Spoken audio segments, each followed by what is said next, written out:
તે દિવાળીની ખુશીઓ ભરેલી રાત્રે મારા જીવનમાં ત્યારે અંધારું છવાઈ ગયું જ્યારે મારી પોતાની સગી દીકરીએ મને કહ્યું કે જો તમે ક્યાંક ચાલ્યા જાઓ ને તો તે મારા માટે સૌથી મોટી ભેટ હશે.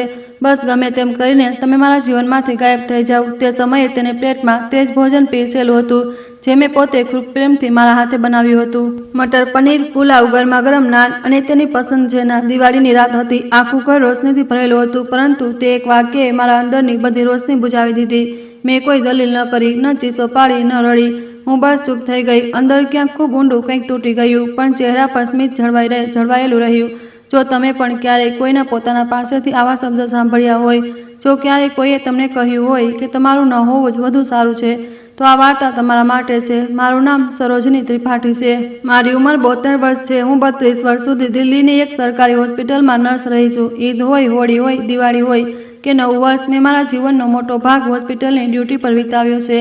ડબલ શિફ્ટ, ઓવરટાઈમ, આખી રાત જાગવું, માત્ર એટલા માટે કે મારી દીકરી સંધ્યાના અભ્યાસમાં ક્યારેય કમી ન આવે, તેના લગ્ન સારી રીતે થાય, તેના માથે પોતાનું ઘર હોય. અને તે જ દીકરીએ દિવાળીની રાતે બધાની સામે કહ્યું કે તેના જીવનમાંથી મારું ચાલ્યા જવું તેના માટે સૌથી મોટી ભેટ હશે. તે રાતનો સીન આજે પણ આંખ બંધ કરતાં સ્પષ્ટ દેખાય છે. સંધ્યાના ઘરની ડાઇનિંગ ટેબલ પર રંગબેરંગી મીણબત્તીઓ પ્રગટેલી હતી. ખૂણામાં મૂકેલી રંગોળીની ઉપર ફૂલોની પાંખડીઓ વેરાયેલી હતી. જમાઈ અમિત હસતા હસતા કંઈક કિસ્સા સંભળાવી રહ્યા હતા. હું રસોડામાં ઊભી લીલા વટાણાના પુલાવની ડીશમાં હાથમાં લઈને બહાર આવવાની હતી કે મેં સંધ્યાનો અવાજ સાંભળ્યો. અમિત, સમજો, તે દર વીકેન્ડ, દર તહેવાર મમ્મી અહીં જ હોય છે. મને લાગે છે ને કે આ ઘર મારું છે જ નહીં. શ્વાસ પણ લઈ શકતી નથી. હું મારા હાથ એક પળ માટે થંભી ગયા. મેં વિચાર્યું કદાચ હું ખોટું સાંભળી રહી છું. અમિત થોડા ધીમા અવાજમાં બોલ્યો, પણ સંધ્યા, આ ઘર પણ તો મમ્મીએ જ લીધું છે ને. લોન ક્લિયર કરાવી, ડાઉન પેમેન્ટ આપી તો શું થયું? સંધ્યાનો અવાજ મોટો થઈ ગયો. ક્યાં સુધી હું તેમની દીકરી બની રહીશ? મને પણ મારું જીવન જોઈએ છે. સૌથી સારી ભેટ જે તે મને આપી શકે છે ને, તે છે કે તે ઘર બસ ચાલી જાય, ગાયબ થઈ જાય, બસ ન રહે મારા જીવનમાં. મારા હાથમાં પકડેલું કાચનું વાસણ લપસ્યું, લગભગ પડી જ ગયું હતું. મેં જેમ તેમ સાંભળ્યું, ઊંડો શ્વાસ લીધો અને ચહેરા પર સ્મિત ચોંટાડી દીધું, જાણે કંઈ સાંભળ્યું જ ન હોય. હું રસોડામાંથી બહાર આવી અને બોલી, ડિનર તૈયાર છે, આવી જાઓ બધા. સંધ્યાએ મારી તરફ જોયું. તેનો ચહેરો એકદમ સફેદ પડી ગયો હતો.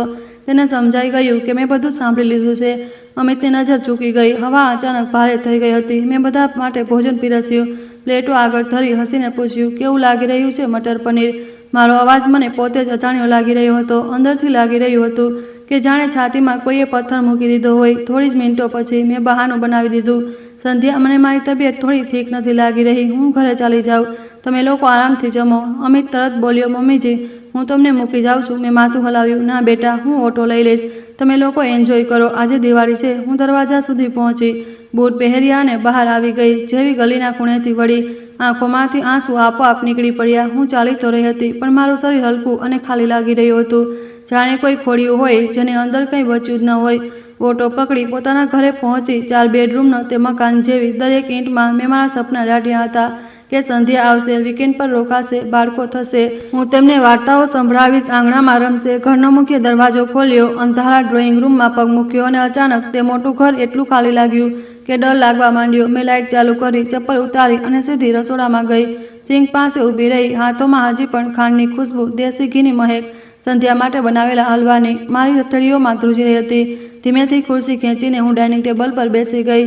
સામે દિવાલ પર સંધ્યાની તસવીર હતી. સ્કૂલ યુનિફોર્મમાં, 7 વર્ષની, 2 ચોટલીઓ, મોટું સ્મિત.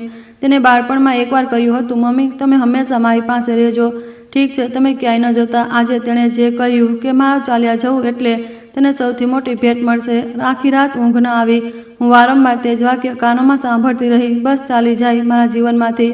સવારે 4 વાગ્યાની આસપાસ મેં હાર માની લીધી. પથારીમાં પડ્યા વિચારવાને બદલે હું ઉઠી અને રસોડામાં ચા મૂકી. ચૂલાનો હળવો અવાજ રૂમની ખામોશીમાં અલગ જ સંભળાઈ રહ્યો હતો. ચા બનાવીને કપમાં નાખી અને લેપટોપ ખોલીને બેસી ગઈ. સ્ક્રીન પર ખુલ્લું બેંક એકાઉન્ટ, જાણે મારા જીવનનો આયનો હતો. 48,000ની બચત, થોડુંક મારી માની છોડેલી વિરાસત, અમુક ફિક્સ ડિપોઝિટ, થોડું પેન્શન. અને આ પૈસાના સહારે મેં વિચાર્યું કે વૃદ્ધાવસ્થામાં પોતાનો ખ્યાલ રાખી શકીશ. જો ક્યારે હોસ્પિટલ જવું પડે, નર્સિંગ હોમની જરૂર પડે, તો કોઈના પર બોજ ન બનું. પરંતુ તે સ્ક્રીન પર એક બીજી વસ્તુ ખુલી, સંધ્યાના ઘરનું હોમ લોન એકાઉન્ટ. છેલ્લી વાર જ્યારે મેં તેની લોન ભરવામાં મદદ કરી હતી, ત્યારથી આ લોગિન મારી પાસે જ હતું. મેં પાસવર્ડ ટાઈપ કર્યો. મને થોડું ધ્રુજ્યું, પણ આંગળીઓ આપોઆપ ચાલી પડી. નંબર સામે આવ્યા. 2 લાખની નવી લોન. હું તે સંખ્યાને ખાલી નજરોથી જોતી રહી. 2 કલાક સુધી બસ તે જ સ્ક્રીન જોતી રહી, જાણે કે ત્યાંથી કોઈ જવાબ નીકળીને આવશે. 62 લાખ. પછી મેં એક લાંબો શ્વાસ લીધો અને નીચે આપેલા બટન પર ક્લિક કરી દીધું. પૂરું દેવું ચૂકવો. સિસ્ટમે પૂછ્યું, શું તમે ખરેખર પૂરી રકમ ભરવા માંગો છો? મેં હાથ દબાવ્યું, બેંક ડિટેલ નાખી, ઓટીપી આવ્યો. ધ્રુજતા હાથે નંબર નાખ્યો. સ્ક્રીન પર લીલા રંગમાં લખેલું ઉભરી આવ્યું, તમારું ચૂકવણું સફળ રહ્યું. મારા અકાઉન્ટમાંથી પૈસા ઉડી ગયા, જાણે હું પોતે ઉડીને ક્યાંક ચાલી ગઈ હો. પણ નહીં, હજી એક કામ બાકી હતું. મેં નવું ડોક્યુમેન્ટ ખોલ્યું, કીબોર્ડ પર આંગળીઓ રાખી અને લખ્યું, પ્રિય સંધ્યા, ગઈ રાતે તે કહ્યું કે તારા માટે સૌથી મોટી ભેટ હશે જો હું તારા જીવનમાંથી ગાયબ થઈ જાઉં. હું માં છું, તારી ખુશી રોકવી મારો સ્વભાવ નથી, એટલા માટે આજથી હું તે જ કરી રહી છું જે તે માંગ્યું. આ લખતા લખતા મારી આંખોમાંથી આંસુ ટપકવા લાગ્યા. હું દરેક વાક્યની વચ્ચે અટકતી, ઊંડો શ્વાસ લેતી, પછી આગળ લખતી. મેં તેને જણાવ્યું કે મેં તેની લોન પૂરી ચૂકવી દીધી છે અને મેં વસિયત બદલી નાખી છે કે મારા મૃત્યુ પછી તેની આશા રાખેલી રકમ ક્યાંક બીજે જગ્યાએ જશે. તે બાળકો સુધી જેમને તેમના માતા પિતા માટે પૈસા નહીં, દવાઓ જોઈએ છે. મેં સ્પષ્ટ લખ્યું. તે કહ્યું હતું કે મારું ન હોવું જ સૌથી મોટી ભેટ હશે.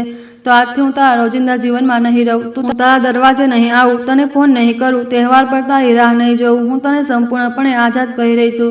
અને પોતાને પણ. જ્યારે ચિઠ્ઠી પૂરી થઈ તો મારા હાથ મસૂન થઈ ચૂક્યા હતા. મેં 2 પ્રિન્ટ કાઢ્યા, એક સંધ્યા માટે, એક મારા વકીલ માટે. બહાર આકાશમાં હળવી રોશની ફેલાવા લાગી હતી. પક્ષીઓનો અવાજ આવી રહ્યો હતો. દુનિયા માટે આ બસ એક સામાન્ય સવાર હતી, પણ મારા માટે આ નવો જન્મ જેવું હતું, દર્દ ભર્યું અને એકલું. મેં જમીન પર મૂકેલા કાચના વાસણ તરફ જોયું, જેમાં ગઈકાલે બનાવેલા હલવાનો થોડો ભાગ બચ્યો હતો. તેને ઉઠાવ્યો અને સીધો કચરાપેટીમાં ઢોળી દીધો. હવે હું તારા માટે નહીં, મારા માટે જીવીશ, મેં ખૂબ ધીમેથી મારી જાતને કહ્યું. અવાજ એટલો ધીમો હતો કે કદાચ દિવાલોએ પણ ન સાંભળ્યો હોય, પણ દિલે સાંભળી લીધો. સવારે 9 વાગ્યે હું મારા જૂના વકીલ એડવોકેટ રાઘવ મિશ્રાની ઓફિસે પહોંચી. જૂની પુરાણી બિલ્ડિંગ, લાકડાનું ટેબલ, દિવાલો પર લાગેલા કેસના સર્ટિફિકેટ અને ખૂણામાં લાગેલી ભગવાનની નાની તસવીર. સરોજીની આટલી સવારે કેવી રીતે? તેમણે ચશ્મા ઉપર ઠીક કરીને મને જોયું. એક મોટું કામ છે, મેં ખુરશી પર બેસતા કહ્યું. વસિયત બદલવી છે આજે જ. તેમને ભવા ચડાવી લીધા. બધું ઠીક છે ને? સંધ્યાની તબિયત? હા, સંધ્યા બિલકુલ ઠીક છે, મેં હળવી કડવાશ સાથે હસીને કહ્યું. બસ હવે તે મારાથી ઠીક નથી અને હું બસ હવે પહેલાં જેવી નથી. તેમણે ચૂપચાપ કાગળ કાઢ્યા, પેન તૈયાર કરી. ઠીક છે, જણાવો શું બદલાવ કરવો છે? મેં એક વાત સ્પષ્ટ કહી. મારી પોલિસીની પૂરી રકમ હવે એક બાળ ટ્રસ્ટને જશે, જે અનાથ બાળકોનું શિક્ષણ, ચિકિત્સા, ભોજન અને દેખભાળ કરાવે છે. મારું ઘર, મારી બચત, બાકી જે પણ છે તે બધા માટે એક ટ્રસ્ટ બનશે, જેથી મારા વૃદ્ધ થવા પર મારી દેખરાખ થઈ શકે. તેના પછી જે કંઈ બચ્યું તે ગરીબ બાળકોના શિક્ષણ પર લાગશે. સંધ્યાનું નામ? તેમને સંભાળીને પૂછ્યું. ક્યાંય નહીં હોય, મેં સીધી તેમની આંખોમાં જોતા કહ્યું. હવે વસિયતમાં મારી દીકરી નહીં, માત્ર જરૂરિયાતમંદ બાળકો હશે. તેમણે ઘણીવાર સુધી કંઈ ન બોલ્યા, પછી ધીમા અવાજમાં બોલ્યા. છેલ્લી વાર પૂછી રહ્યો છું, શું આ નિર્ણય ગુસ્સામાં લીધો છે કે સમજી વિચારીને? મિશ્રા સાહેબ, મેં થાકેલી મુસ્કાન સાથે કહ્યું. 32 વર્ષ રાતો જાગીને ડ્યુટી કરી છે, 45 વર્ષ સુધી એકલા બાળકને ઉછેર્યું છે, 5 વર્ષથી લથડતા સંબંધને પકડીને ઊભી છું. આ નિર્ણય ગુસ્સામાં નહીં, થાકમાં લીધો છે અને આ થાક હવે પૂરો કરવો છે. તેમણે માથું હલાવ્યું. કાગળ આગળ વધાર્યા. સાઇન કરી દો. આજથી આ બધું કાયદાકીય રીતે લાગુ થઈ જશે. મેં એક પાના પર હસ્તાક્ષર કર્યા. દરેક દસ્તખત સાથે મને લાગી રહ્યું હતું કે હું કોઈ સંબંધ છોડી રહી છું, પણ સાથે જ હું કોઈ ભાર પણ ઉતારી રહી છું. કામ પૂરું થયું તો તેમણે ફાઇલ બંધ કરી. થોડીવાર મને જોતા રહ્યા, પછી બોલ્યા. સરોજિનીજી, એક વાત કહું, તમે ખૂબ જ મજબૂત છો, પણ જે દર્દ તમારી આંખોમાં છે તે જણાવે છે કે તમે ઘણું સહન કર્યું છે.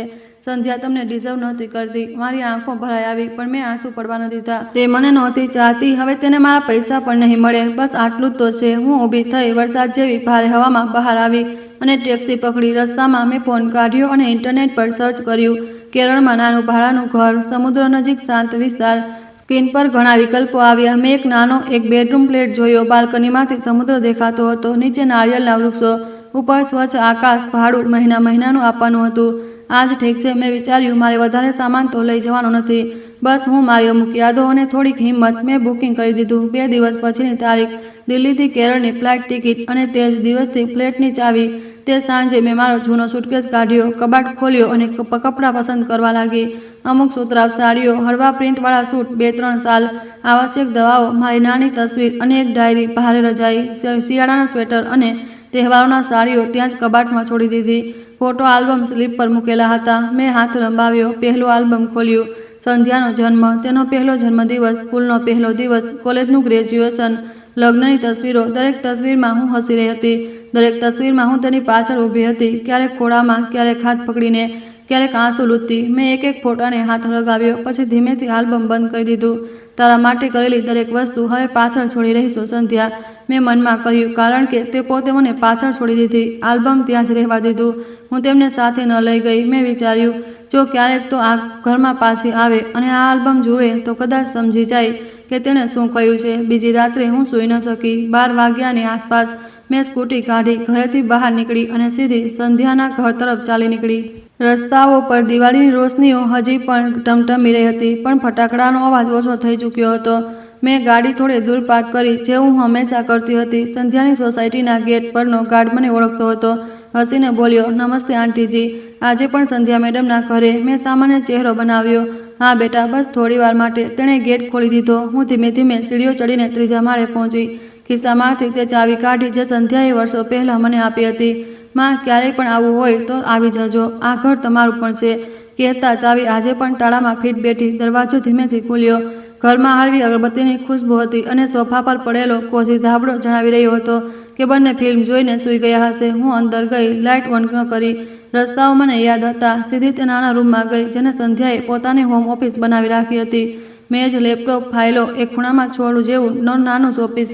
મેં મારા બેગમાંથી તે ખાખી કવર કાઢ્યું જેમાં ચિઠ્ઠી રાખી હતી.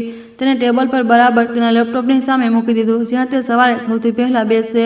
મારા હાથ ધ્રુજી રહ્યા હતા. મેં એક પળ માટે કવર પર હથેળી રાખી, જાણે મારી દીકરીના માથે છેલ્લી વાર હાથ મૂકી રહી હોઉં. બસ હવે તું જે ચાહે તે કહેજે, કરજે, હું સાંભળવા માટે નહીં રહું, મેં મનોમન કહ્યું. હું પાછી બહાર આવી, દરવાજો બંધ કર્યો, ચાવી તાળામાંથી કાઢી. હવે તેની પાસે ચિઠ્ઠી હશે, બસ હું નહીં હોઉં.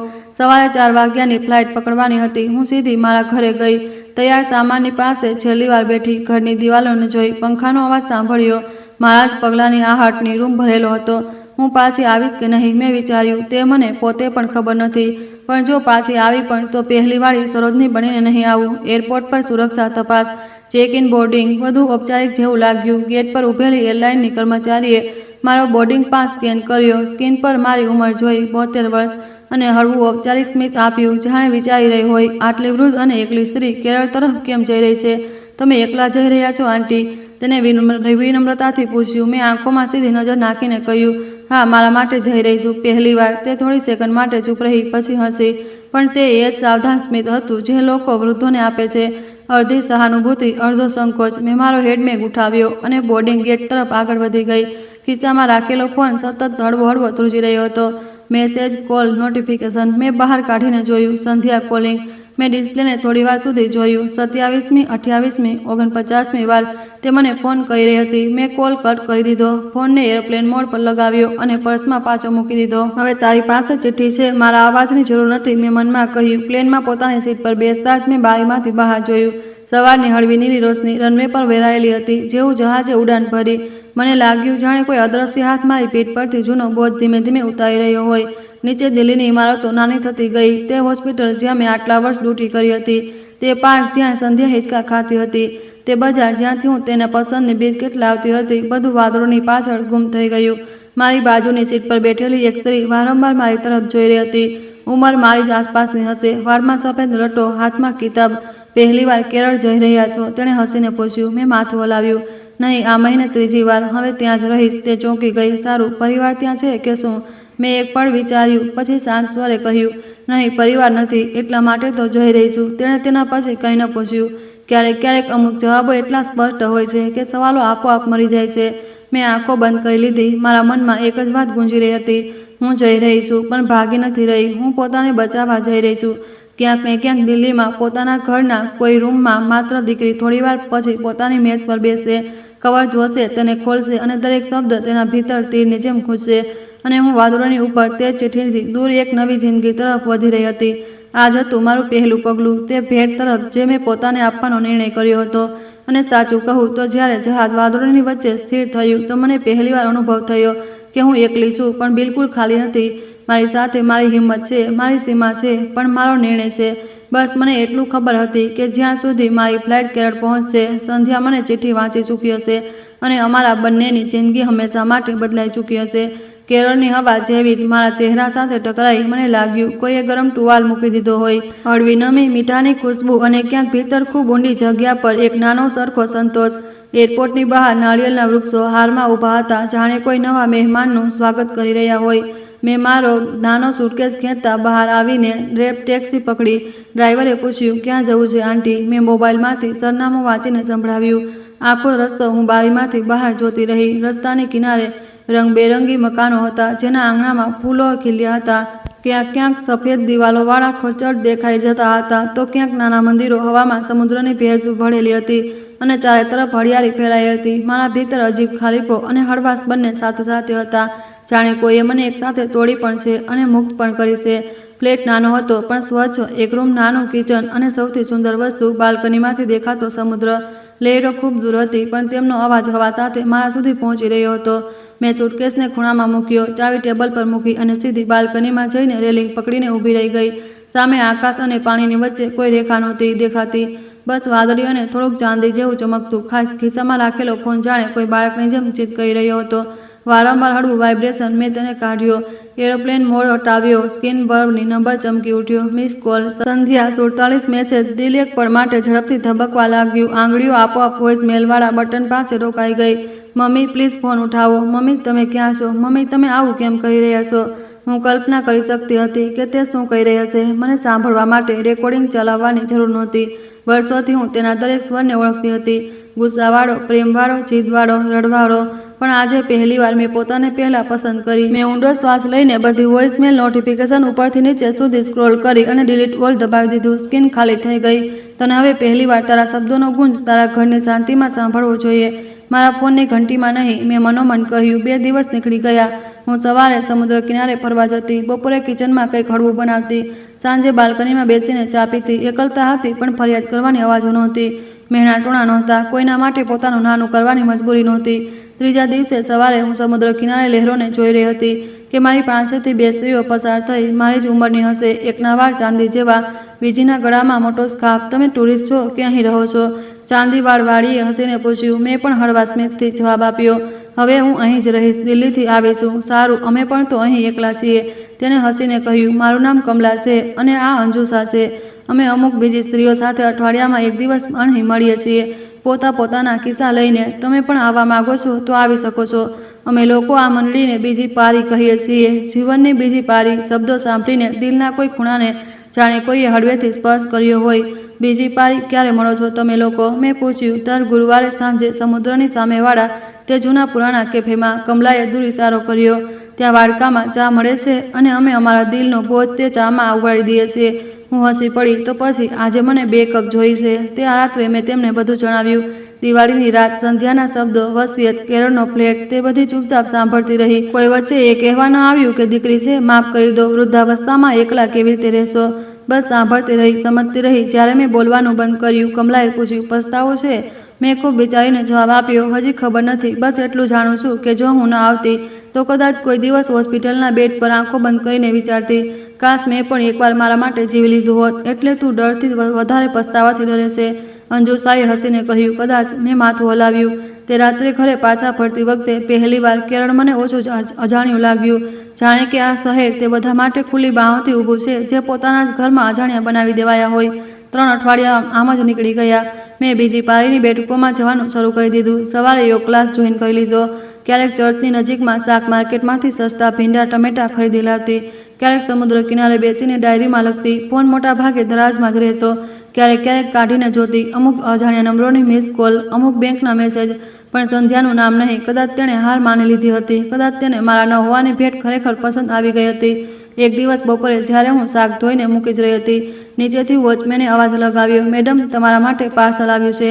મેં નીચે જઈને નાના બ્રાઉન કાગળમાં લપાટાયેલો ડબ્બો લીધો. ઉપર નામ વાંચ્યું, સરોજિની ત્રિપાઠી. પણ મોકલનારનું નામ નહોતું. હાથ અનાયાસે ધ્રુજી ગયા. અંદરથી એક જૂની ઓળખાણ જાગી ઉઠી. આ લખાણ હું ક્યાંક પણ ઓળખી શકતી હતી. અક્ષર થોડા વાંકા ચૂકા, પણ વચ્ચે લાંબો ખેંચાયેલો ર. આ સંધ્યાનું જ લખાણ હતું. મેં ડબ્બો કિચનના ટેબલ પર મૂક્યો અને થોડીવાર બસ તેને જોતી રહી, જાણે ડબ્બો નહીં, કોઈ જૂનો ઘાવ હોય જે ફરીથી ખોલવાનો હોય. આખરે મેં શ્વાસ રોકીને તે ખોલ્યો. અંદર એક જૂના જૂતાવાળો ડબ્બો હતો. એ તેને ખોલ્યો તો ડઝનબદ્ધ ફોટોગ્રાફ મારી સામે વિખેરાઈ ગયા. મેં એક એક તસવીર ઉઠાવી. પહેલો ફોટો, હું હોસ્પિટલના ગાઉનમાં, ખોળામાં એક નાનકડી બાળકી સાથે, માથે નાના નાના વાળ, આંખો બંધ, મોં થોડું ખુલ્લું. પાછળથી કોઈએ પેનથી લખ્યું હતું, સંધ્યા 2 દિવસની. આગલો ફોટો, સંધ્યા 1 વર્ષની, કેકની સામે બેઠી, ચહેરો ક્રીમથી ભરેલો. હું પાછળ ઊભી હસી રહી હતી. પછી સ્કૂલ યુનિફોર્મ, ટિફિન હાથમાં, હું તેનું બેગ ઠીક કરી રહી હતી. પછી કોલેજનું ગ્રેજ્યુએશન ગાઉન પહેરીને હું તેના ગળામાં માળા નાખી રહી હતી. લગ્નની તસવીર, તે લાલ જોડામાં, હું તેના માથે હાથ મૂકી અને દુઆ આપી રહી હતી. દરેક તસવીરમાં એક વાત સામાન્ય હતી. હું તેની પાછળ, જાણે પડછાયો, જાણે પહેરો, જાણે દિવાલ. મેં ખુરશી પર બેસતા ગળું સાફ કર્યું. દિલમાં ધડકણ એટલી તેજ હતી કે લાગતું હતું પાડોશવાળા પણ સાંભળી લેશે. તસવીરોની નીચે એક કવર રાખેલું હતું. તેના પર માત્ર 2 શબ્દો લખેલા હતા, માં વાંચી લો. મેં કવર ખોલ્યું. અંદર એક ચિઠ્ઠી અને એક કાળા સફેદ નાના પ્રિન્ટવાળો કાગળ, અલ્ટ્રાસાઉન્ડ રિપોર્ટ જેવો. મેં પહેલાં ચિઠ્ઠી વાંચી. મમ્મી, મને નથી ખબર આ પાર્સલ તમને મળશે કે નહીં. મને તો એ પણ નથી ખબર તમે ક્યાં છો. બસ એટલું જાણું છું કે મારે આ પ્રયાસ કરવો જ છે. તે રાત્રે મેં જે કહ્યું તે સૌથી ખરાબ હતી જે કોઈ દીકરી પોતાની માને કેવી રીતે કહી શકે. તમારા જવાથી જ મને સૌથી મોટો ગિફ્ટ મળશે. આ લખતા પણ મને ખુદથી ધૃણા આવી રહી છે. મેં આ વાક્ય ગુસ્સામાં કહ્યું, થાકમાં કહ્યું, મારી હતાશામાં કહ્યું, પણ તમે તેને દિલ પર લખી લીધું, જાણે પથ્થર પર કોઈ લકીર. મમ્મી, હું 3 વર્ષથી પ્રેગ્નન્ટ થવાનો પ્રયાસ કરી રહી હતી. દર મહિને ટેસ્ટ, દર મહિને આશા, દર મહિને નેગેટિવ. ડૉક્ટર, ઇલાજ, પૈસા, ઝઘડા, બધું મળીને મને અંદરથી ખોખલી કરી રહ્યા હતા. તમે હંમેશા મારી સાથે હતા. ડૉક્ટર પાસે, રિપોર્ટ સાથે, કિચનમાં, પથારી પર રડતી વખતે. તમે જે પણ કરતી હતી મને મદદ માટે જ કરતી હતી. પણ મને દર વખતે લાગતું હતું કે હું ફેલ થઈ રહી છું, કે હું આટલી મોટી થઈને પણ તમારો ખોળો શોધી રહી છું. તે દિવસે દિવાળી પર મારું મન, શરીર બધું તૂટી ચૂક્યું હતું. તમે જ્યારે ફરીથી મારા માટે આટલું બધું કર્યું, ઘર સજાવ્યું, પકવાન બનાવ્યા, તો મારા અંદરની બળતરા બહાર આવી ગઈ. મને મારું જીવન જોઈએ છે. મને શ્વાસ નથી આવતો. આ બસ કદાચ હું શાંત થઈને પણ કહી શકતી હતી. પણ મેં જે સૌથી ઝેરીલું વાક્ય પસંદ કર્યું, તમારા ન હોવાથી જ મને સૌથી મોટો ગિફ્ટ મળશે. તમે મારી વાતને સાચી માની. તમે મારું હોમ લોન ભરી દીધું, વસિયત બદલી દીધી અને ગાયબ થઈ ગયા. તે ચિઠ્ઠીએ જે તમે મારા ટેબલ પર છોડી, મને એટલી હદે તોડી દીધી કે હું 2 દિવસ સુધી પથારીમાંથી ઉઠી ન શકી. મેં મિશ્રા અંકલને મળીને સાંભળ્યું કે તમે બધું મારા નામ પરથી હટાવી દીધું. તે દિવસે મને પહેલીવાર સમજાયું કે તમે મને શું શું આપ્યું હતું. માત્ર પૈસા નહીં, પોતાનું આખું જીવન. મેં અહીં સુધી વાંચ્યું તો આંખોમાંથી આંસુ સતત વહી રહ્યા હતા. પણ ચિઠ્ઠી પૂરી નહોતી થઈ. અને મમ્મી, તમારા ગયાના 2 દિવસ પછી મને ખબર પડી કે હું પ્રેગ્નેન્ટ છું. 3 વર્ષની કોશિશ, 3 વર્ષનો દર્દ, અને જ્યારે રિપોર્ટ પોઝિટિવ આવી તો સૌથી પહેલાં જેનો ચહેરો દિમાગમાં આવ્યો તે તમારો હતો. હું દોડીને તમારા ઘરે જવા માંગતી હતી, તમને ગળે લગાવીને જણાવવા માંગતી હતી, મમ્મી, હું માં બનવાની છું. પણ ઘર ખાલી હતું, તમે નહોતા. મારા ખભા પર તમારા હાથની જગ્યાએ માત્ર શાંતિ હતી. આ ફોટા મેં કબાટમાંથી કાઢ્યા છે. તમે સમજ્યા હશો કે મેં આ પળ ભૂલાવી દીધી, પણ મેં એક પણ ફોટો નથી ફેંક્યો. હું દરેક તસવીર સંભાળીને રાખતી હતી, કારણ કે દરેક તસવીરમાં તમે છો, મારી માં, જે દરેક વળાંક પર મારી સાથે હતી. મેં ખૂબ વિચારીને આ પાર્સલ મોકલ્યું છે. કદાચ આ તમને મોડું મળે, કદાચ ક્યારેય ન મળે, પણ પ્રયાસ ન કરું તો ખુદને ક્યારેય માફ નહીં કરી શકું. મમ્મી, હું તમારી પાસે પૈસા નથી માંગી રહી. વસિયતમાં નામ ન હોય તો મને મંજૂર છે. બસ એક વસ્તુ માંગી રહી છું, તમે. હું તમારી પાસે માફી માંગી રહી છું. હું માનું છું કે મેં તમને એવા શબ્દો કહ્યા જે કોઈ દુશ્મનને પણ ન કહેવા જોઈએ. જો તમે ક્યારેય પણ તૈયાર હો, જો ક્યારેય તમને લાગે કે હું તમારા પાછા આવવાને લાયક છું, તો પ્લીઝ મને એકવાર મોકો આપો. મારા પેટમાં જે બાળક છે તે તમારી દોહિત્રી કે દોહિત્ર છે. હું ઈચ્છું છું કે તે જાણીને મોટો થાય કે તેની નાની કેવી સ્ત્રી હતી, મજબૂત, મહેનતુ અને હદથી વધારે આપનારી. હું આ વખતે તમારો ખોળો માંગી રહી છું, તમારા પૈસા નહીં. આઈ એમ સોરી મમ્મી, તમારી માત્ર ભૂલ કરનારી અને છતાંય તમને પ્રેમ કરનારી સંધ્યા. ચિઠ્ઠી સાથે રાખેલી અલ્ટ્રાસાઉન્ડ રિપોર્ટ મેં હાથમાં લીધી. કાળા સફેદ ધૂંધળી તસવીરમાં એક નાનો ગોળો હતો જેની નીચે લખ્યું હતું 8 વીક્સ. મારી ધડકન જાણે ત્યાં જ થંભી ગઈ. હું નાની બનવાની હતી અને હું તે 2500 કિલોમીટર દૂર બેઠેલી હતી, મારી સુવિધા બાલ્કનીમાં, મારી ચા સાથે.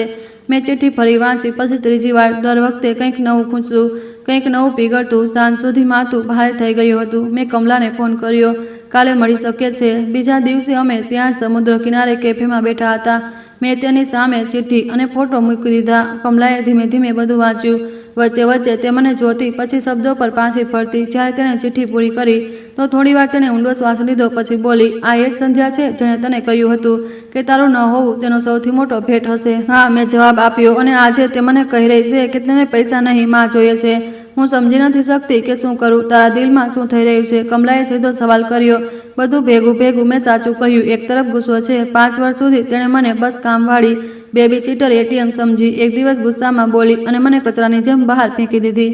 બીજી તરફ આ ફોટો જોઉં છું તો યાદ આવે છે મેં પણ કેટલી વાર દંભમાં ગુસ્સામાં કંઈક બોલી દીધું હતું. પછી સંધ્યાને ગળે લગાવીને માફી માંગી લીધી. તે ત્યારે નાની હતી, હવે મોટી છે, પણ ભૂલ તો ભૂલ જ હોય છે ને. મેં સીધી તેની આંખોમાં જોયું અને ત્રીજી તરફ આ નાનો ડબ્બો. મેં અલ્ટ્રાસાઉન્ડ તરફ ઇશારો કર્યો. મારી દોહિત્રી કે દોહિત્ર, તેને તો અમારી વચ્ચેની છેલ્લી લડાઈઓ વિશે કંઈ જ ખબર નથી. શું હું માત્ર મારા ગુસ્સાના કારણે તેનાથી દૂર રહું? કમલાએ થોડીવાર વિચાર્યું પછી બોલી, એક વાત કહું, ત્યારે બે વસ્તુઓને અલગ અલગ જોવી પડશે. માફ કરવું અને પાછા જઈને બધું પહેલાં જેવું કરી દેવું, આ બંને એક જ નથી. મતલબ એ છે કે તું માફ કરી શકે છે, પણ તારી સીમા રાખીને. તું સંધ્યાને લખી શકે છે કે તું તેને પ્રેમ કરે છે, તેના બાળક માટે દુઆ કહી રહી છે, પણ તું હવે પહેલાં જેવી દરેક સમયે ઉપલબ્ધ માં નહીં હોય. તું ચાહે તો હજી પણ કેરળમાં રહી શકે છે, મહિનામાં એકવાર જઈ શકે છે, માત્ર ફોન પર વાત કરી શકે છે. માફીનો અર્થ એ નથી કે તું ફરીથી પોતાનું આખું જીવન તેના નામે કરી દે.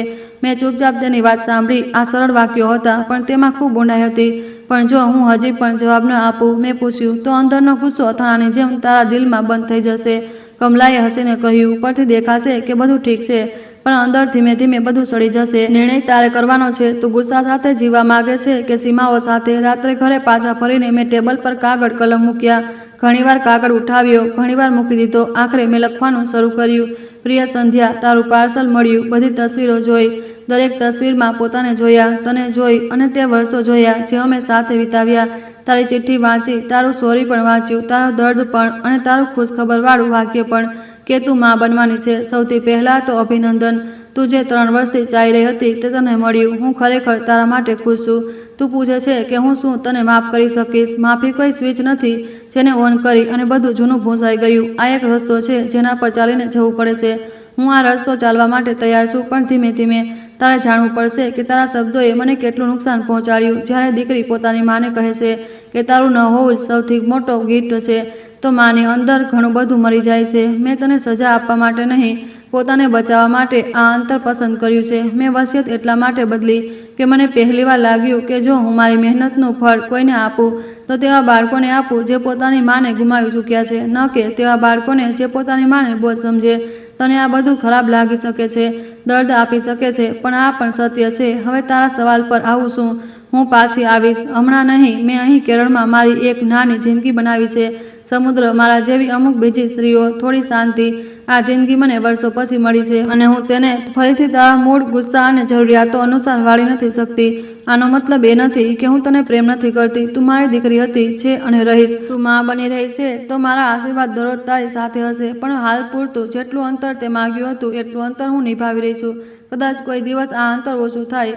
કદાચ કોઈ દિવસ હું તને અને તારા બાળકને ગળે લગાડું. કદાચ અમે ફરીથી બેસીને આ બધી વાતો કરી શકીએ, પણ તે દિવસ આજે નથી. તું તારું ધ્યાન રાખજે, ડૉક્ટરની વાત માનજે, અને ક્યારેય આ ન ભૂલતી કે તે જે માને ગાયબ થવાની ભેટ આપવા માટે કહ્યું હતું તે આજે પણ તારા માટે દિલમાં જગ્યા રાખે છે. બસ હવે તે જગ્યા બરાબરીની હશે, બોજ બનવા કે સહન કરવાની નહીં. તારી સરોજની. જેને તે ક્યારેક મમ્મી કહ્યું હતું. તે ચિઠ્ઠીને 3 વાર વાંચી, દર વખતે ક્યાંક ને ક્યાંક કોઈ શબ્દ બદલતી, પછી પાછો તે જ લખી દેતી. આખરે જ્યારે લાગ્યું કે આ વધુ પડતો મીઠો પણ નથી અને વધુ પડતો કડવો પણ નથી, તો મેં તેને કવરમાં નાખીને સીલ કરી દીધો. બીજા દિવસે પોસ્ટ ઓફિસ જઈને મેં તે ચિઠ્ઠી સંધ્યાના તે જ જૂના સરનામે મોકલી દીધી. તે ઘર જેનું દેવું મેં હમણાં જ ઉતાર્યું હતું, અને જેમાં હવે હું મહેમાનની જેમ પણ નહોતી જતી. ઘરે પાછા ફરીને જ્યારે હું બાલ્કનીમાં બેઠી હતી તો અંદર એક અજીબ શાંતિ હતી, જાણે કોઈ બંધ રૂમની બારી અડધી ખુલી ગઈ હોય. હવા તેજ નહોતી આવી, પણ થોડીક તાજગી જરૂર આવી. દિવસો વીતતા ગયા. સંધ્યાનો કોઈ જવાબ ન આવ્યો, ન ફોન, ન ચિઠ્ઠી, ન મેસેજ. હું ક્યારેક વિચારતી, શું ચિઠ્ઠી તેને પણ મળી હશે કે નહીં? શું તેણે તેને વાંચી કે ફાડી નાખી હશે, કે રડતા રડતા ઓશિકા નીચે મૂકી દીધી હશે? પણ હવે હું દરેક સવાલનો જવાબ શોધવા દોડતી નહોતી. જિંદગીએ મને આ ભેટ આપી હતી, બધું જાણવાની જરૂરિયાતમાંથી આઝાદી. આશરે અમુક મહિનાઓ પછી એક બપોરે હું પેઇન્ટિંગ ક્લાસમાંથી પાછી ફરી રહી હતી કે ફોનની ઘંટી વાગી. મારા બેગમાં રાખેલો મોબાઈલ જોરથી વાગી ઉઠ્યો. સ્ક્રીન પર લખ્યું હતું અજાણ્યો નંબર. મેં વિચાર્યું બેંક હશે કે કોઈ ખોટો કોલ, પણ દિલના કોઈ ખૂણાએ ધીમેથી કહ્યું, ઉઠાવી લો. આ વખતે ભાગી ન જતી. હેલો. બીજી તરફથી પુરુષનો અવાજ આવ્યો, ગભરાયેલો પણ શાંત રહેવાનો પ્રયાસ કરી રહ્યો હતો. આંટી, મમ્મીજી. શું હું સરોજની આંટી સાથે વાત કરી રહ્યો છું? મેં થોડીવાર ચૂપ રહીને પૂછ્યું. કોણ? હું અમિત છું, સંધ્યાનો પતિ. દિલની નીચે ક્યાંક જમીન ખસી ગઈ. બોલ અમિત. મારો અવાજ સૂકો લાગી રહ્યો હતો. બધું ઠીક છે. તે એક પળ માટે ચૂપ રહ્યો, પછી બોલ્યો, આંટી, સંધ્યા હોસ્પિટલમાં છે અને ડૉક્ટર કહી રહ્યા છે કે પ્રેગ્નન્સીમાં થોડી મુશ્કેલી છે. મારો હાથ ધ્રુજવા લાગ્યો. જે ફોનને મેં આટલી વાર કાપી નાખ્યો હતો, આજે તે જ ફોન મારા અને મારી દીકરીની વચ્ચે છેલ્લો પુલ બનીને ઊભો હતો. અહીંથી મારી વાર્તાનો આગલો ભાગ શરૂ થાય છે, જ્યાં માં હોવું અને પોતે હોવું બંને સામસામે ઊભા થઈ જાય છે. આંટી, સાંભળી રહ્યા છો ને તમે? દિવાલ સહારો ન આપતી તો કદાચ હું ત્યાં જ ફર્શ પર બેસી જાત. મેં જેમ તેને પૂછ્યું, કેટલા મહિના થયા છે? અમિતનો અવાજ ધ્રુજી રહ્યો હતો. 7મો ચાલી રહ્યો છે. અચાનક ખૂબ બ્લીડિંગ થયું. ડૉક્ટર કહી રહ્યા છે જોખમ છે, પણ હજી બંને ઠીક છે. તેને બસ એક જ નામ વારંવાર યાદ આવી રહ્યું છે, તમારું. તેણે કહ્યું, જો મારી માં હોત તો. બસ આ કહીને તે રડવા લાગે છે. મારા ગળામાં જાણે કોઈ ગાંઠ પડી ગઈ. ડૉક્ટર શું કહી રહ્યા છે? હોસ્પિટલમાં જ રહેવું પડશે? પૂરો બેડ રેસ્ટ? પૈસાની ચિંતા નથી. લોનવાળું ઘર હવે ફ્રી છે, પણ તેને તમારી જરૂર છે. આંટી, હું તમારી પાસે કંઈ માગવાની હાલતમાં નથી. બસ જણાવવું જરૂરી સમજ્યું. હું બિલકુલ ચૂપ રહી. બારીની બહાર સમુદ્ર એમ જ ઉછળી કૂદી રહ્યો હતો, જેવો હંમેશા કરતો હતો, પણ આજે તેના અવાજથી પાછળ કોઈ બીજા અવાજનો ગુંજ પણ હતો. સંધ્યાનો. જ્યારે તે નાની હતી. મમ્મી, મને ડર લાગી રહ્યો છે. તમે અહીં સૂઈ જાઓ ને. મેં ઊંડો શ્વાસ લીધો. અમિત, સાંભળ, હું હમણાં કોઈ વાદો નથી કરી શકતી. ફોન કાપતો નહીં. હું 5 મિનિટમાં તને પાછો કોલ કરું છું. ફોન પૂરો થતાં જ મેં કમલાને ફોન લગાવ્યો. અવાજ આપોઆપ ભરાઈ આવ્યો. ઘરે આવી શકે છે? હમણાં મને સમજાઈ નથી રહ્યું કે હું શું કરું. અડધા કલાકમાં તે મારા દરવાજે હતી. મેં તેને બધું જણાવી દીધું. અમિતનો ફોન, સંધ્યાની હાલત, દિલની હાલત.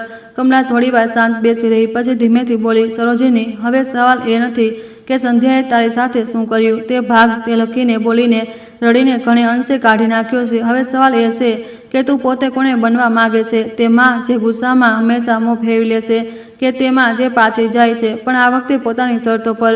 મને ડર લાગે છે. મેં સાચું કહ્યું. ડર કે હું પાછી જઈશ તો ફરી તે જૂનું ચક્ર શરૂ થઈ જશે. મમ્મી આ કરો, મમ્મી તે કરો. તમે રહો જ કેમ છો અમારા ઘરમાં? હું ફરીથી પોતાને ખોવા નથી માંગતી. તો પોતાને ખોવા ન દેતી. કમલાએ સીધો જવાબ આપ્યો, તું ત્યાં મહેમાન બનીને જા, નોકરાણી બનીને નહીં. તું મદદ કર, પણ તારા અંદરથી સાફ રાખ કે તારી જિંદગી હવે અહીં પણ છે. જો તું ન જાય તો તું ખુદને જિંદગીભર આ સવાલ પૂછતી રહીશ. જો હું ગઈ તો આ સવાલ અંદરથી કાપતો રહેશે. જો જઈશ તો તું ખુદ નક્કી કરી શકે છે ક્યારેક રોકાવું, ક્યારે પાછું ફરવું છે. મેં બારીમાંથી સમુદ્ર તરફ જોયું. લહેરો કિનારા સાથે ટકરાઈને પાછી ફરી જતી હતી. પૂરીની પૂરી તેમાં ભળી રહી હતી. કદાચ આ વખતે પણ આવું જ કરવું હતું. જવું, સ્પર્શ કરવો, મદદ કરવી, પણ પોતાને સંપૂર્ણપણે ગુમાવ્યા વિના પાછું ફરવું. મેં નક્કી કરી લીધું. રાત્રે મેં મારો નાનો સુટકેસ ફરીથી કાઢ્યો. અમુક કપડાં રાખ્યા, દવાઓ રાખી અને માની તસવીર, જેને હું ક્યારેય સંપૂર્ણપણે છોડી નહોતી શકી. ફ્લાઇટની ટિકિટ બુક કરી. સવારની પહેલી ઉડાન. તે રાત્રે ઊંઘ ન આવી, પણ આ ઊંઘ ન આવી પહેલાં જેવું નહોતું. પહેલાં દર્દ જગાડતું હતું. આજે નિર્ણય જગાડીને બેઠો હતો. સવારે એરપોર્ટ પર ઊભી હું વિચારી રહી હતી કે જ્યારે પહેલીવાર દિલ્હી છોડીને આવી હતી તો કેવી તૂટી ગઈ હતી. આજે પાછી જઈ રહી હતી તો તૂટીને નહીં, થોડીક સીધી થઈને જઈ રહી હતી. દિલ્હી પહોંચી તો હવામાં તે જૂની ધૂળ અને ભીડની ગંધ હતી જે ક્યારેક ઘર તરફની હતી. ટેક્સી લઈને સીધી હોસ્પિટલ પહોંચી. મેટર્નિટી વોર્ડની બહાર હળવી દવાઓની ખુશ્બુ અને લોકોની ગભરાયેલી આહટો હતી. રૂમ શોધતી હું દરવાજા સુધી પહોંચી, જેના પર સંધ્યાનું નામ લખ્યું હતું. હાથ ધ્રુજી રહ્યો હતો, પણ મેં છતાંય ધીમેથી દરવાજો ખખડાવ્યો. અંદરથી ખૂબ હળવો અવાજ આવ્યો, આવો. મેં દરવાજો ખોલ્યો. સંધ્યા બેડ પર સૂતી હતી. ચહેરો પીળો, આંખો નીચે કાળા ઘેરા, પેટ થોડું ઉપસેલું. અમિત પાસેની ખુરશી પર બેઠા હતા. બંનેએ મને જોયું અને રૂમની હવા એકદમ બદલાઈ ગઈ. સંધ્યાની આંખોમાં પહેલા હેરાની આવી, પછી પાણી. મમ્મી, હું ધીમે ધીમે તેની પાસે ગઈ. આટલા મહિના પછી પહેલીવાર તેને આ રીતે નજીકથી જોઈ રહી હતી. તે એ જ હતી, પણ કંઈક બદલાઈ પણ ગઈ હતી. થાકેલી, તૂટેલી, પણ કદાચ પહેલાં કરતાં વધારે સાચી. મેં હળવેથી તેના માથે હાથ મૂક્યો. કેવી છે? તેણે ગળું સાફ કર્યું. ડૉક્ટર કહી રહ્યા છે કે બાળક ઠીક છે. બસ મારે હોસ્પિટલમાં રહેવું પડશે. મમ્મી, તેનો અવાજ તૂટી ગયો. મેં તમને ખૂબ નુકસાન પહોંચાડ્યું છે ને? આટલા સમય પછી પણ તેનો પહેલો સવાલ પોતાના વિશે નહીં, મારા નુકસાન વિશે હતો. આ નાનો ફરક મને દેખાઈ ગયો. મેં ધીમેથી કહ્યું, હા, પહોંચાડ્યું હતું, પણ હમણાં અમે તેના પર વાત કરવા નથી આવ્યા. પહેલાં એ જણાવ, ડૉક્ટર શું કહી રહ્યા છે? શું સાવધાનીઓ છે? અમિતે જલ્દીથી રિપોર્ટનો ઢગલો પકડાવ્યો, જાણે કોઈ બાળકે હોમવર્ક બતાવવા માટે કોપી આગળ કરી દીધી હોય. આંટી, બધું જ છે. ડૉક્ટરે કહ્યું છે કે જો નોર્મલ રહ્યું તો બાળક થોડું વહેલું આવશે અને બંને ઠીક રહેશે. બસ સ્ટ્રેસ ન થવો જોઈએ. મેં એક મજબૂત માની જેમ માથું હલાવ્યું. ઠીક છે, તો પછી હમણાં કોઈ જૂની વાત નહીં, માત્ર દવા ખાવી અને આરામ. બાકીની વાતો પછી. સંધ્યાની આંખોમાંથી આંસુ વહી રહ્યા હતા. મમ્મી, તમે સાચેમાં આવી ગયા. મેં હળવા પણ સ્પષ્ટ અવાજમાં કહ્યું, હું તારી જરૂરિયાત પર આવી છું, તારી ગુલામી કરવા નહીં. આ ફરકને સમજજે. સંધ્યા. તેણે માથું હલાવ્યું, જાણે પહેલીવાર તેને આ શબ્દ ઊંડે સુધી લાગી રહ્યા હોય. આગલા ઘણા દિવસો સુધી હું હોસ્પિટલના ચક્કર લગાવતી રહી. ક્યારેક તેના માટે હળવો સૂપ બનાવી લાવતી, ક્યારેક બસ તેના વાળ સહેલાવતી, ક્યારેક ડૉક્ટર સાથે વાત કરી લેતી. રૂમમાં નર્સો આવતી જતી રહેતી, પણ અમારી વચ્ચેની વાતો પણ મેં પોતે તાળું મારી રાખ્યું હતું. હમણાં નહીં, હમણાં માત્ર માં અને દીકરી, બીમારી અને દુઆ. આશરે 3 અઠવાડિયા પછી એક રાત્રે અચાનક મને અમિતનો ફોન આવ્યો, આંટી હમણાં જ તમારે હોસ્પિટલ આવવું પડશે, લેબર પેન શરૂ થઈ ગયો છે. હું ભાગતી પહોંચી ઓપરેશન થિયેટરની બહાર. અમિત બેચેન થઈ રહ્યો હતો, તેના માથા પર પરસેવો હતો, આંખોમાં ડર. ડૉક્ટરે કહ્યું છે બધું ઠીક રહેશે, તે વારંવાર બોલી રહ્યો હતો, પણ મેં તેનો ખભો પકડ્યો. જો કંઈ થશે પણ તો અમે સાથે સંભાળીશું, હમણાં બસ સંધ્યા માટે દુઆ કર. કલાકો જેવું લાગ્યું, પણ કદાચ માત્ર 40-45 મિનિટ જ થઈ હશે કે અંદરથી બાળકના રડવાનો અવાજ આવ્યો, નાજુક, હળવો, પણ પૂરી તાકાત સાથે. મારા શરીરમાં જાણે વીજળી દોડી ગઈ. થોડીવાર પછી નર્સ બહાર આવી, હસીને બોલી, અભિનંદન, દીકરી થઈ છે. મારી આંખો ભરાઈ આવી. દીકરી? એક બીજી દીકરી. થોડીવાર પછી મને અંદર બોલાવવામાં આવી. સંધ્યા થાકેલી, પરસેવાથી ભીની, પણ ચહેરા પર એક અલગ જ ચમક હતી. તેની બાહોમાં નાનું ગુલાબી જેવું બાળક હતું. મમ્મી જુઓ, તેણે ખૂબ ધીમેથી કહ્યું, આ તમારી દોહિત્રી છે.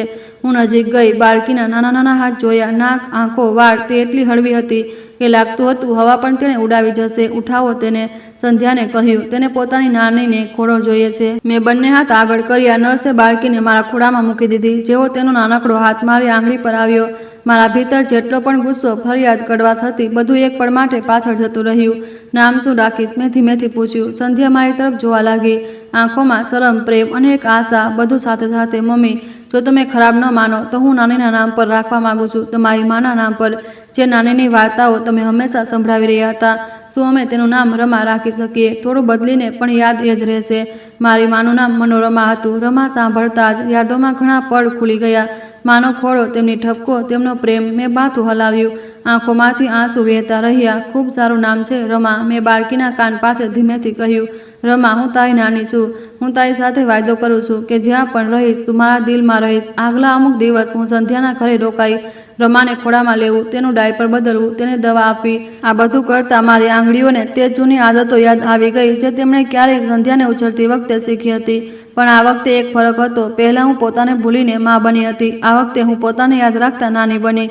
2 અઠવાડિયા પછી એક દિવસની સાંજે, જ્યારે રમા સૂઈ ચૂકી હતી અને અમિત ઓફિસના કામથી બહાર ગયો હતો, હું અને સંધ્યા રસોડાના ટેબલ પર ચા લઈને બેઠા હતા. ઘણીવાર સુધી માત્ર ચાની વરાળ ઉઠતી રહી. અમે બંને કંઈ ન બોલ્યા. આખરે સંધ્યાએ શરૂઆત કરી. અવાજ ધીમો હતો. મમ્મી, તમે મારાથી ખૂબ નારાજ છો ને? મેં સાચે સાચું કહ્યું. હા. તેણે માથું ઝુકાવી દીધું. આંખોમાંથી આંસુ ટપક્યા. હું ખુદથી પણ નારાજ છું. બસ તમારી પાસે એક વાત પૂછવા માંગુ છું. શું તમે ક્યારેય મને માફ કરી શકશો કે આ અંતર હંમેશા રહેશે? મેં તેની તરફ જોયું. તે હવે માત્ર મારી દીકરી નહીં, એક માં પણ હતી. તેના ખોળામાં રમા હતી અને તેની આંખોમાં એ ડર હતો કે જે કદાચ મારી આંખોમાં પણ ક્યારેક રહ્યો હશે. શું હું સારી માં છું કે નહીં? સંધ્યા, મેં ધીમેથી કહ્યું. માફ કરવું અને ભૂલી જવું 2 અલગ વસ્તુઓ છે. હું તને માફ કરવાનો પ્રયાસ કરી રહી છું. દરરોજ દર પડે, પણ જે થયું તે ભૂંસાઈ નથી શકતું. જ્યારે તે કહ્યું હતું કે મારા ન હોવાથી તને સૌથી મોટો ભેટ મળશે, તે વખતે મારા અંદર જે તૂટ્યું હતું તે રાતોરાત નથી જોડાઈ શકતું. તે ચૂપચાપ સાંભળતી રહી. હોઠ ધ્રુજી રહ્યા હતા. બીજી વાત, મેં આગળ કહ્યું, હું હવે મારી પહેલાવાળી માં નહીં બનું, જે દરેક સમયે તૈયાર રહેતી હતી, પોતાની જરૂરિયાતોને છેલ્લા નંબર પર રાખતી હતી અને તારી દરેક વાત પર હા કરતી હતી. હવે હું સરોજની પણ છું, માત્ર મમ્મી નહીં. મેં કેરળના મારી જિંદગી બનાવી લીધી છે. ત્યાં મારી મિત્રો છે, મારી શાંતિ છે. હું ત્યાંથી ભાગીને હવે અહીં છુપાવા નહીં આવું. તો આનો મતલબ?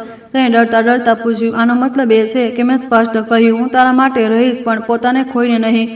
હું રમાને મળવા આવીશ, તારી મદદ પણ કરીશ, પણ એટલા જ દિવસ માટે જેટલા મારા માટે ઠીક હોય. જ્યારે તું મને જરૂરિયાત કરતાં વધારે ઉપયોગ કરવા લાગીશ, જ્યારે તું ફરીથી મને બોજની જેમ જોઈશ, તો હું પાછી મારી જિંદગીમાં જતી રહીશ. આ મારી સીમા છે અને જો તું મને તારા જીવનમાં ચાહે છે તો તારે આ સીમાઓને માનવી પડશે. સંધ્યા જોરથી રડી પડી. હું તમને ખોવા નથી માંગતી મમ્મી, પણ હવે સમજી ગઈ છું કે હું તમને રાખવાના નામે તમને તોડી પણ નથી શકતી. હું પ્રયાસ કરીશ, ખરેખર પ્રયાસ કરીશ કે આગલી વાર જ્યારે તમે દિલ્હી આવો તો તે તમારી મદદ માટે નહીં, તમારી સાથે સમય વિતાવવા માટે હોય.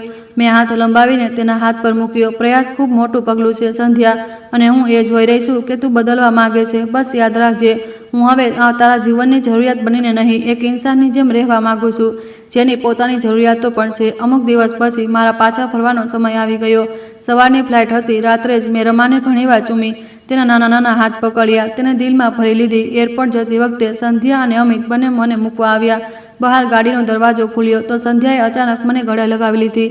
Mummy, thank you. તે રોકાઈ, પછી પોતાને ઠીક કરી. ધન્યવાદ કે તમે ગયા પણ અને પાછા પણ આવ્યા. જો તમે ન જાત તો કદાચ હું ક્યારેય સમજી ન શકત કે તમે મારા માટે શું હતા, અને જો તમે પાછા ન ફરત તો કદાચ હું ક્યારેય આ કહી પણ ન શકત.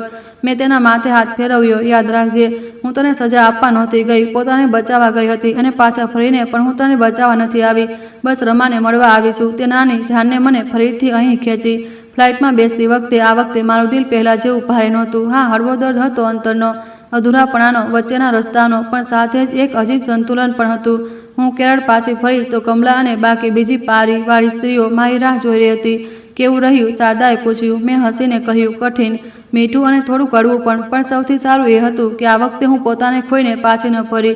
હું નાની બનીને પણ સરોજની જ રહી. દિવસો અઠવાડિયા મહિનાઓમાં બદલાતા ગયા. રમાના ફોટા અને નાની નાની વિડીયોઝ દરરોજ મારા ફોન પર આવવા લાગી. ક્યારેક તે હસતી, ક્યારેક ઉલટી, ક્યારેક ના જેવું કંઈક બોલતી. સંધ્યા મને કોલ કરીને દવાઓ વિશે પૂછતી, પોતાના ડર વહેંચતી, પણ દરેક વાતની પાછળ હવે એક રિલેશનશીપ બચાવવાની ઉતાવળ નહીં, પણ સન્માન જાળવી રાખવાનો પ્રયાસ હતો. એક દિવસ સાંજે જ્યારે હું બાલ્કનીમાં બેસીને ચા પી રહી હતી, ફોન વાગ્યો. સ્ક્રીન પર સંધ્યાનું નામ હતું. હા, સંધ્યા. તેનો અવાજ શાંત હતો. મમ્મી, આજે હું તમને ધન્યવાદ બોલવા માટે ફોન કરી રહી છું. કઈ વાત માટે? એ વાત માટે કે તમે છોડીને ગયા. તેને સ્પષ્ટ કહ્યું. તમારા જવાથી મને પહેલીવાર સમજાયું કે હું તમને કેટલું હળવાશથી લેતી હતી. મેં તમને મારો હક સમજ્યા, ભેટ નહીં. હું બસ લેતી રહી, આપ્યું ખૂબ ઓછું. તમે ગયા તો લાગ્યું જાણે કોઈએ ઘરમાંથી નીંવ કાઢી લીધી હોય. ત્યારે સમજાયું કે મેં કોની સાથે કેવો વ્યવહાર કર્યો, અને જ્યારે તમે પાછા આવ્યા તો તમે બધું પહેલાં જેવું ન કર્યું. તમે તમારી શરતો રાખી. તમે મને શીખવ્યું કે પ્રેમનો અર્થ પોતાને મિટાવી દેવો નથી હોતો, પણ બંને તરફથી ઇજ્જત હોવી જોઈએ છે. મારી આંખો આપોઆપ ભરાઈ આવી. હું હજી પણ શીખી રહી છું, સંધ્યાએ આગળ કહ્યું. ક્યારેક જૂની આદતો આવી જાય છે, પણ પછી હું રોકાઈ જાઉં છું. વિચારું છું કે જો હું મમ્મીની જગ્યાએ હોત તો શું ઈચ્છત. બસ તે જ વિચારીને પછી મારી રીત બદલવા માંગુ છું. કદાચ એક દિવસ હું તમારી અડધી પણ બની શકું તો પોતાને ખૂબ સારી માં સમજીશ. મેં ઊંડો શ્વાસ લીધો. મેં પણ ઘણી ભૂલો કરી છે સંધ્યા. ઘણીવાર મેં તને મારા ડરથી પકડી રાખી, ઘણીવાર તને મારા એકલતાથી ભરપાઈ માટે ઉપયોગ કરી. હવે અમે બંને શીખી રહ્યા છીએ. તું માં બનવાનું શીખી રહી છે અને હું માત્ર માંથી અલગ, પોતાનામાં એક સ્ત્રી બનવાનું શીખી રહી છું. સામેથી હળવું હસવું આવ્યું. રમા, આજકાલ તમારી ફોટો જોઈને નાની બોલે છે. આગલી વાર જલ્દી આવજો. ઠીક છે. હું હસી પડી. આવીશ, પણ એટલા જ દિવસ જેટલા માટે મારા માટે ઠીક હોય. અને આ વખતે જ્યારે આવીશ તો અમે ક્યાંક બહાર પણ બેસીશું, માત્ર મા દીકરી બનીને, માત્ર બાળકની દેખભાળ કરનારી સ્ત્રીઓની જેમ. ભલે ડીલ, તેને હસીને કહ્યું. કોલ કટ થઈ ગયો. હું બાલ્કનીમાં બેસીને સમુદ્રને જોતી રહી. લહેરો આવતી હતી, કિનારાને સ્પર્શતી હતી, પછી પાછી ચાલી જતી હતી. તે દર વખતે પાછી ફરતી, પણ પોતાને ખોઈને નહીં, પોતાની લયમાં. મેં અનુભવ્યું, હવે મારું જીવન પણ કંઈક આવું જ થઈ ગયું છે. થોડું દિલ્હી, થોડું કેરળ, થોડું માં હોવું, થોડું માત્ર સરોજની હોવું, થોડું આપવું, થોડું ખુદને પણ આપવું. દોસ્તો, જો તમે લોકો મને પૂછો કે આ પૂરી વાર્તામાંથી મેં શું શીખ્યું, તો કદાચ હું બસ એટલું જ કહીશ. ક્યારેક સૌથી મોટો બદલો માફ કરવો નથી હોતો, અને સૌથી મોટી માફી બધું ભૂલી જવું નથી હોતી. ક્યારેક સૌથી મોટી ભેટ એ હોય છે કે તમે પોતાને પસંદ કરો છો, પોતાની સીમાઓ નક્કી કરો છો, અને સામેવાળાને પણ આ મોકો આપો છો કે તે તમને એક ઇન્સાનની જેમ જોવાનું શીખે, માત્ર કામના મશીનની જેમ નહીં. સરોજનીની દીકરીએ કહ્યું હતું કે તેમને ન હોવાથી તેને સૌથી મોટો ગિફ્ટ મળશે. તો સૌથી મોટો ગિફ્ટ એ નહોતો કે તે તેના જીવનમાંથી ગાયબ થઈ ગઈ, પણ એ હતો કે તે પોતાના જીવનમાં પહેલીવાર સંપૂર્ણપણે હાજર થઈ ગઈ. જો ક્યારેક કોઈને તમારી પાસેથી પણ કંઈ કહ્યું હોય કે તમારા વિના બધું સારું છે, તો આ યાદ રાખજો, તમારી કિંમત આ વાતથી નક્કી નથી થતી કે કોણ તમને પોતાની પાસે રાખવા માંગે છે. તમારી કિંમત આ વાતથી નક્કી થાય છે કે તમે પોતાને કેટલું સન્માન આપો છો. હવે હું તમારી પાસે પૂછવા માંગુ છું, સરોજનીજીનો વાર્તામાં કયો ભાગ તમારા દિલને સૌથી વધારે સ્પર્શી ગયો? જો તમે તેમની જગ્યાએ હોત તો શું કરત? પહેલીવાર જ બધું છોડીને ચાલ્યા જાત કે છેલ્લે સુધી જોડાયેલા રહેત? અમને કમેન્ટમાં તમારો અમૂલ્ય અભિપ્રાય જરૂર જણાવજો. તો દોસ્તો, તમે કયા શહેરથી અમારી વાર્તા સાંભળી રહ્યા છો, અને તમને આ વાર્તા પસંદ આવી હોય તો પ્લીઝ કમેન્ટ કરીને જરૂર જણાવો. આ વિડીયોને લાઇક કરો, શેર કરો અને હાઈપ આપો. સાથે જ ચેનલને સબસ્ક્રાઈબ કરવાનું ન ભૂલશો. અને જો તમને મારી મહેનત પસંદ આવી હોય તો મને સુપર થેન્ક્સ આપીને તમારો પ્રેમ અને સપોર્ટ જરૂર બતાવો, જેથી હું તમારા માટે આવી શાનદાર વાર્તાઓ લાવતી રહું. આ વાર્તા માત્ર મનોરંજન અને પ્રેરણા આપવાના ઉદ્દેશ્યથી લખવામાં આવી છે. વાર્તાના બધા પાત્રો, ઘટનાઓ અને સ્થળો કાલ્પનિક છે. તેનો કોઈ પણ વ્યક્તિ, પરિવાર કે વાસ્તવિક ઘટના સાથે કોઈ સંબંધ નથી. વાર્તાનો ઉદ્દેશ્ય માત્ર સંઘર્ષ, આત્મવિશ્વાસ અને મહેનતનો સંદેશ આપવાનો છે. કૃપા કરીને તેને વાસ્તવિક જીવન સાથે જોડીને ન લેશો. ધન્યવાદ.